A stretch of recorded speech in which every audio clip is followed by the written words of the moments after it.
ஆண்டவராகிய இயேசு கிறிஸ்துவின் நாமத்தில் உங்களுக்கு வாழ்த்துக்கள். எல்லாரும் எப்படி இருக்கீங்க? சோமா இருக்கீங்களா? சந்தோஷமா இருக்கீங்களா? இந்த நாளிலும் ஆண்டவர் கொடுக்கிற ஆசீர்வாதமான வார்த்தை உபாகமம் 30ஆம் அதிகாரம் 5ஆம் வசனம். Deuteronomy chapter 30 verse 5. உன் பிதாக்கள் சுதந்தரித்த தேசத்தை நீ சுதந்தரிக்கும்படிக்கு உன் தேவனாகிய கர்த்தர் அதில் உன்னை சேர்த்து உனக்கு நன்மை செய்து உன் பிதாக்களை பார்க்கிலும் உன்னை பெருக பண்ணுவார்.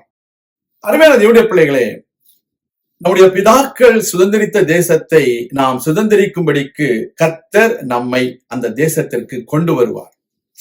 There are times we might be worried that our fathers had all the blessings before. But these days we don't have so much blessings. But we are asking some help from other people. That is what the conditions of many people in this world. But the Lord God says in verse 2, if you want to receive what you have lost in the previous days, you need to return to God. You need to obey God's voice with your children too. Then the Lord is going to bring you back into the land which your forefathers have possessed. கர்த்தருடைய பிள்ளைகளே, யூத ஜனங்கள் பல தேசங்களுக்கு துரத்தி விடப்பட்டார்கள், சிறைப்பட்டு போனார்கள்.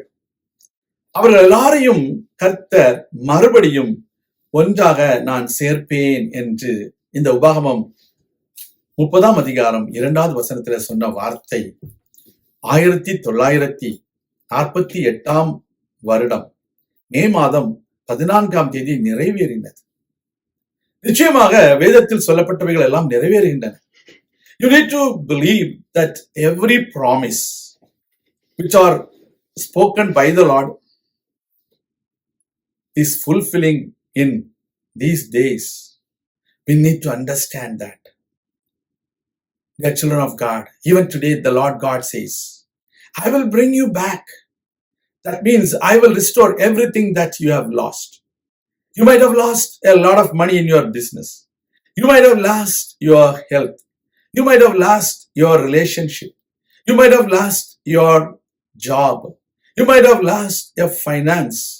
But the Lord is going to restore everything that you have lost. He is going to bring you back. And He is going to prosper you. And He is going to multiply you more than your forefathers.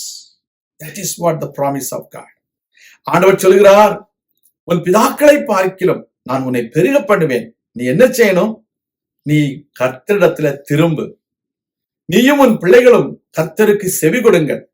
அப்பொழுது நீ சிறைப்பட்டு போன தேசத்திலிருந்து உன்னை நான் திரும்ப கொண்டு வருவேன் என்று சொல்கிறார். எல்லாவற்றையும் அவர் திரும்ப தருவார். கவலைப்படாதிருங்க.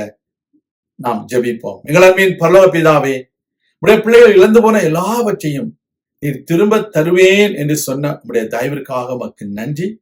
உடைய பிள்ளைகளை ஆசீர்வதியும், அவர்களுடைய தேவைகளை சந்தியும், அற்புத அடையாளங்களை செய்திடணும், சகல நன்மைகளாலும் திருப்திப்படுத்தும், தீமைகளுக்கு விலக்கி காத்துக்கொள். இயேசு கிறிஸ்துவின் நாமத்தில் ஜெபிக்கிறோம் எங்கள் நல்ல பிதாவே. ஆமேன். கர்த்தர் தாமே உங்களை ஆசீர்வதிப்பாராக. ஆமேன்.